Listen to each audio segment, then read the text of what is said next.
ಏನು ವಿಶೇಷ? ಖಂಡಿತವಾಗ್ಲೂ ಕೂಡ ಲೋಕಸಭಾ ಚುನಾವಣೆಯಲ್ಲಿ ಇವತ್ತು ಬರುವಂಥ ಈ ಜನವರಿ 11ನೇ ತಾರೀಕು ಕೊಪ್ಪಳದಲ್ಲಿ ಒಂದು ದೊಡ್ಡ ಪ್ರಮಾಣದಲ್ಲಿ ಒಂದು ಸಭೆಯನ್ನು ಸುಮಾರು ಒಂದು 6 ಜಿಲ್ಲೆಗಳ ಕಾರ್ಯಕರ್ತರನ್ನು ಒಳಗೊಂಡು ಒಂದು ಕಾರ್ಯಕ್ರಮ ನಡೆಯುತ್ತೆ. ಅದಾದಮೇಲೆ ನಾನು ನಿರಂತರವಾಗಿ ಪಾರ್ಲಿಮೆಂಟ್ ಚುನಾವಣೆಗೆ ಸಂಬಂಧಪಟ್ಟು ಪ್ರಚಾರ ಮಾಡಿ ವಿಶೇಷವಾಗಿ ಒಂದು 4ರಿಂದ 6 ಕ್ಷೇತ್ರಗಳಲ್ಲಿ ನಾನೇನು ಅಭ್ಯರ್ಥಿಗಳನ್ನ ಮಾಡೋದ್ರ ಮೂಲಕ ಒಂದು ಪಕ್ಷದ ಪರವಾಗಿ ಅಭ್ಯರ್ಥಿಗಳು ಗೆಲ್ಲೋದಕ್ಕೆ ರಾತ್ರಿ ಹಗಲು ಒಂದು ಕೆಲಸ ಮಾಡುವಂಥ ಒಂದು ಪ್ರಯತ್ನ ನಾನು ಮಾಡ್ತೀನಿ. ಯಾರ ಜೊತೆನೂ ಇದೆಲ್ಲ ಸರ್, ಯಾರ ಜೊತೆನೂ ಇದಾಗಲ್ಲ.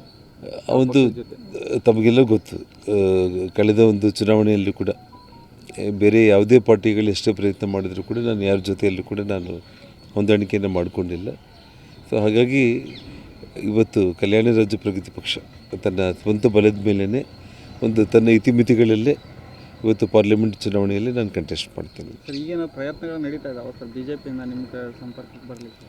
ನೋಡಿ, ನಾನು ಅದನ್ನು ಪ್ರತಿ ಸಲ ಕೂಡ ನಾನು ಸ್ಪಷ್ಟ ಮಾಡ್ತಾನೇ ಇದ್ದೀನಿ. ಯಾವತ್ತಿಗೂ ಕೂಡ ಆ ಒಂದು ಪ್ರಶ್ನೆ ಉದ್ಭವನೇ ಆಗಿಲ್ಲ ಸರ್ ನನಗೆ.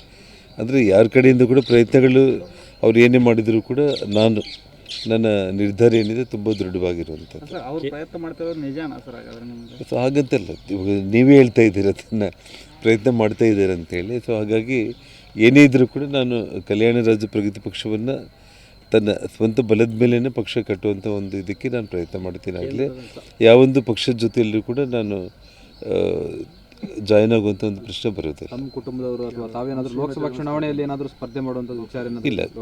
ಲೋಕಸಭಾ ಚುನಾವಣೆಯಲ್ಲಿ ನಾನಾಗಲಿ ನಮ್ಮ ಕುಟುಂಬದವರಾಗಲಿ ಯಾರೂ ಕೂಡ ಚುನಾವಣೆಯಲ್ಲಿ ಸ್ಪರ್ಧೆ ಮಾಡೋದಿಲ್ಲ.